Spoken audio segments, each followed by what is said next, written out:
नमस्कार, मैं रवीश कुमार। अभी आपने कुछ खबरों की झलक देखी। हम इन खबरों के जरिए बताएंगे कि नया भारत के नाम पर आज के भारत में क्या खेल चल रहा है।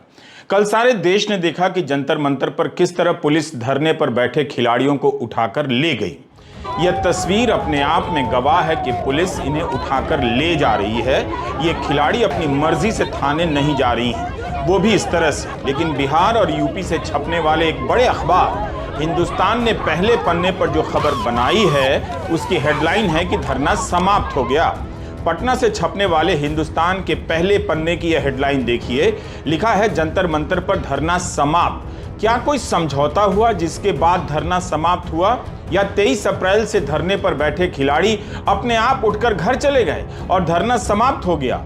ठीक से देखिए, यही लिखा है, जंतर मंतर पर धरना समाप्त। क्या यह सही हेडलाइन है?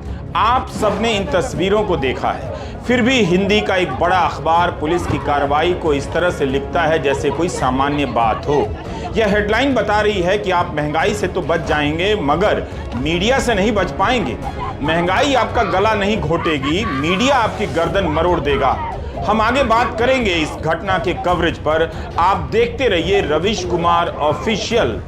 9 साल से धर्म के नाम पर दिन रात नफरत फैलाने वाले गोदी मीडिया के होश उड़ गए होंगे कि उज्जैन में जो मूर्तियां उड़ गई हैं उसका कवरेज कैसे करें।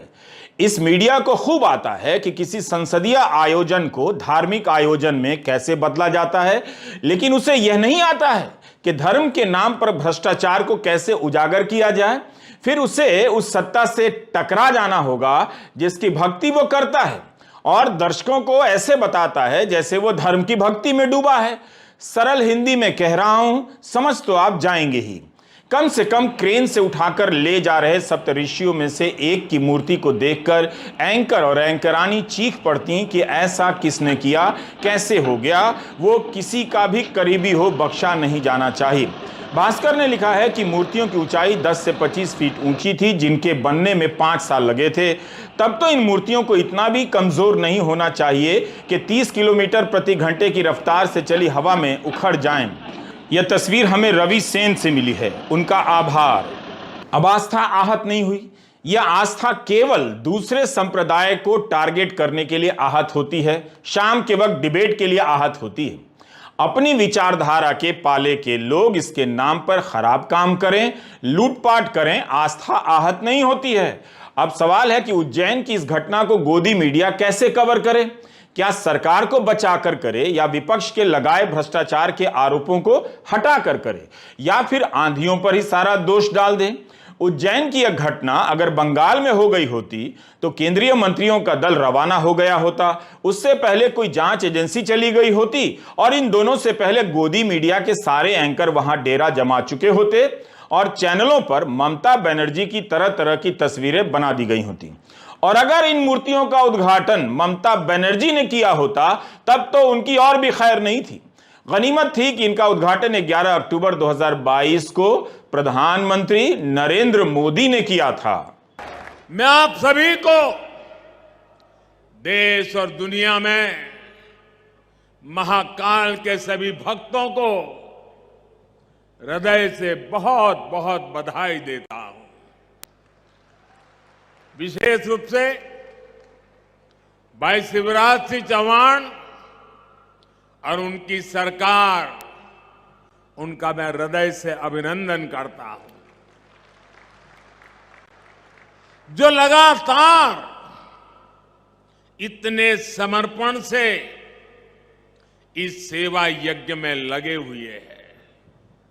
साथ ही मैं मंदिर ट्रस्ट से जुड़े सभी लोगों का, संतों और विद्वानों का भी आदरपूर्वक धन्यवाद करता हूं, जिनके सहयोग से इस प्रयास को सफल किया है।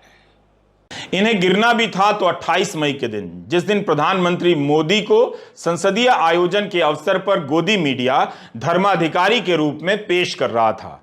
उनके चलने फिरने से लेकर दंडवत होने को भव्यता और दिव्यता प्रदान करने के लिए संसद भवन के भीतर कितने कैमरे लगाए गए थे, इसे समझना बहुत जरूरी है कि धर्म के नाम पर क्या क्या हो रहा है, कैमरों की संख्या कितनी थी और किस किस एंगल पर लगाए गए थे, मेरे पास इसकी आधिकारिक और विस्तृत जानकारी भी नहीं है।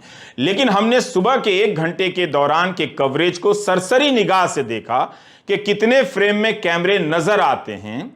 तो जिस तरह से डेग डेग पर कैमरे तैनात थे, उससे पता चल रहा था कि इस आयोजन में भले ही राष्ट्रपति को बुलाना रह गया हो, मगर कैमरा कहां लगेगा इसमें कोई कमी नहीं रहनी चाहिए।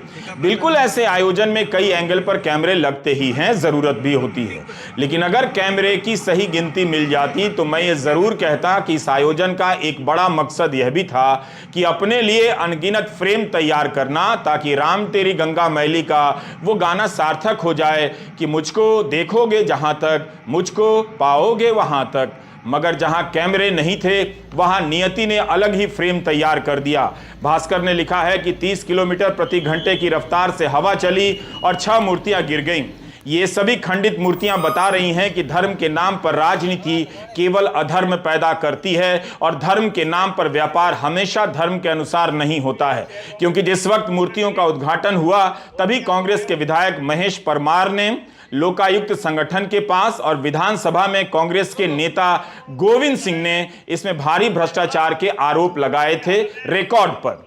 इस तरह से इन मूर्तियों को खंडित बिखरा हुआ देखकर इसके उद्घाटन से कुछ महीने पहले निरीक्षण करने गए मुख्यमंत्री शिवराज सिंह चौहान का एक ट्वीट याद आता है। मोदी राज में बीजेपी नेताओं के शब्दों पर गौर कीजिएगा। मंदिरों से जुड़ा कोई भी कार्यक्रम होता है, हमेशा अलौकिक, दिव्य और भव्य का इस्तेमाल होने लग जाता है। दिव्य, भव्य और अलौकिक से नीचे तो कुछ भी नहीं होता है। 1 मार्च 2022 को शिवराज सिंह चौहान ने ट्वीट किया और लिखा कि उज्जैन में श्री महाकाल महाराज मंदिर परिसर के विस्तार का कार्य पूर्ण होने पर भव्य, दिव्य एवं अलौकिक स्वरूप सामने आएगा। मंदिर परिसर के विस्तार में श्रद्धालुओं को सुविधा भी पहले से ज्यादा मिलेगी। श्री महाकाल जी से प्रार्थना है कि हम सभी पर अपनी कृपा बनाए रखें। इस मौके पर शिवराज सिंह चौहान ने परिसर के निर्माण कार्यों का निरीक्षण भी किया और एक वीडियो भी ट्वीट किया। इस वीडियो में शिवराज सिंह चौहान भी इसी तरह निरीक्षण कर रहे हैं। जिस तरह से आपने संसद भवन के निर्माण से जुड़ी प्रधानमंत्री की कई तस्वीरें देखी हैं, यहां भी मुख्यमंत्री को इस तरह से दिखाया गया है कि हर चीज पर उनकी बारीक नजर है, हर चीज उनसे पूछ कर ही लग रही है। वे निर्माण से जुड़ी कंपनी को कितना कुछ बता रहे हैं, उंगलियां उठाकर दिखा रहे हैं, बल्कि एक जगह वे खंबे को उंगलियों से ठोक कर बता भी रहे हैं कि सारे काम पत्थर के होने चाहिए। फेंसिंग है उनको सबको करें, ये सबके सब आते हैं, हो जाती है। इससे समझा जा सकता है कि इतनी गहरी नजर है कि सवाल ही नहीं कि इसके निर्माण में कोई खराबी आ जाए। लेकिन उद्घाटन के बाद कांग्रेस ने भ्रष्टाचार के आरोप लगा दिए और अब 6 मूर्तियां आंधी से गिर भी गई हैं। उज्जैन में जो मूर्तियां गिरी हैं उसे बनाने वाली कंपनी भी गुजरात की है। महाकालेश्वर ज्योतिर्लिंग मंदिर के दर्शन परिसर महाकाल लोक का उद्घाटन प्रधानमंत्री मोदी ने किया था, जो खुद गुजरात के हैं। इस कंपनी का मुख्यालय सूरत में है। 2006 में बनी इस कंपनी ने 5 साल पहले इंदौर में बाबरिया आर्ट सिरपुर के नाम से एक और दफ्तर खोला। कंपनी की साइट से पता चलता है कि कई जगहों पर इसके दफ्तर हैं। कंपनी ने लिखा है कि उसका कोई भी काम अधूरा नहीं रहता और ना ही उसके खिलाफ कोई मुकदमे हैं। इसका जिक्र जरूर किया गया है कि इस प्रोजेक्ट का उद्घाटन प्रधानमंत्री मोदी ने किया था। 6 मूर्तियां गिर गईं, खंडित हो गईं। दैनिक भास्कर ने लिखा है कि कंपनी ने इन मूर्तियों पर 100 साल की गारंटी दी थी। अब कंपनी नई मूर्तियां बनाकर देगी।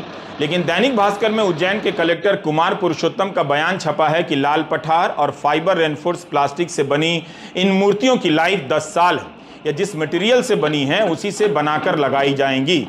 जांच जैसी कोई बात नहीं। भविष्य में पत्थरों की मूर्तियां लगनी है, इन्हें बनने में समय लगता है, इसलिए अभी इसी मटेरियल की मूर्तियां लगेंगी। कलेक्टर का कहना है और जो अखबार में छपा है कि उसके अनुसार पत्थर की मूर्तियों के बनने में समय लगता है। भविष्य में पत्थर की मूर्तियां लगनी है तो फिर फाइबर रेनफोर्स प्लास्टिक की मूर्तियां क्यों लगी? उनकी तो 100 साल की गारंटी है, भास्कर ने लिखा है। उस पर कितना खर्च हो गया और जो भविष्य में पत्थर की मूर्तियां लगने वाली हैं उन पर और कितना खर्च होगा?